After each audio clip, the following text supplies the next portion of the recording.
अस्सलामुअलैकुम, मैं हकीम अली हसन और आप देख रहे हैं अली हसन दवाखाना।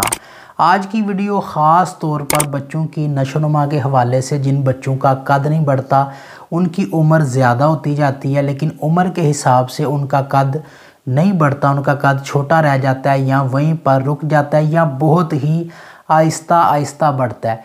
इसकी कई वजूहात हो सकती हैं। ग़िज़ाई किल्लत की वजह से भी ऐसे होता है, लेकिन अमूमन और अक्सर व बेशतर ये जेनेटिकल प्रॉब्लम होती है। यानी अगर माँ बाप का कद लंबा है तो बच्चे का कद लंबा होगा, और अगर माँ बाप का कद ही छोटा है तो बच्चे का कद भी छोटा होगा। अगर उसको ग़िज़ाई अज्ज़ा भी मुकम्मल नहीं मिल रहे तो ये भी एक वजह हो सकती है, लेकिन ये एक सेकेंडरी वजह है। सबसे पहले जेनेटिकल प्रॉब्लम की तरफ आएँ। जेनेटिकल प्रॉब्लम अगर नहीं है, बच्चे को ग़िज़ाई वजह से है, तो उसकी ग़िज़ा बेहतर करें।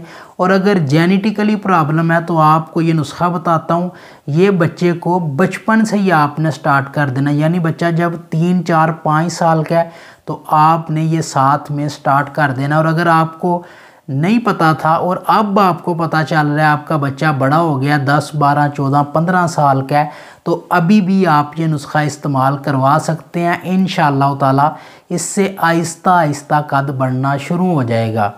बहुत ही आसान सा नुस्खा है। आपने बांस का मुरब्बा लेना है, सुबह निहार मुँह दूध के साथ बच्चे को बांस का मुरब्बा इस्तेमाल करवाना है, और साथ में एक्सरसाइज लाजमी करवानी है। किसी भी किस्म की आप एक्सरसाइज उसको करवा सकते हैं। उसमें 5 मिनट बच्चे को लटकाना भी है। 5 मिनट बच्चा लटकता रहे और जिस्म को बिल्कुल ढीला छोड़ दे।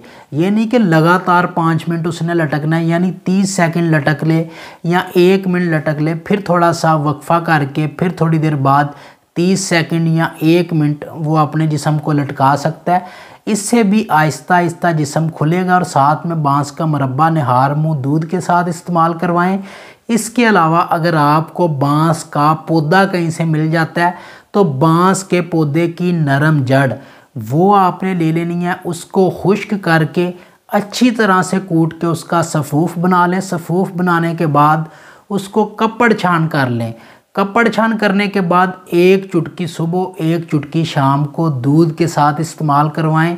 इंशाअल्लाह ताला इससे भी बहुत ज़्यादा फ़ायदा होगा।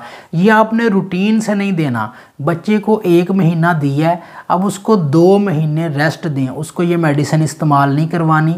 2 महीने के बाद फिर से आपने 1 महीना इस्तेमाल करवाना है, फिर से 2 महीने आपने ये दवाई बंद कर देनी है।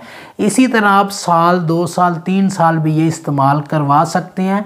इसके नताइज बहुत ही बेहतरीन है। यह इस्तेमाल करवाएं। इंशाअल्लाह ताला बच्चा बहुत ही जल्दी ग्रोथ करने लगेगा। अपना बहुत सा ख्याल रखें, दुआओं में याद रखिएगा। अल्लाह हाफिज़, अल्लाह निगहबान।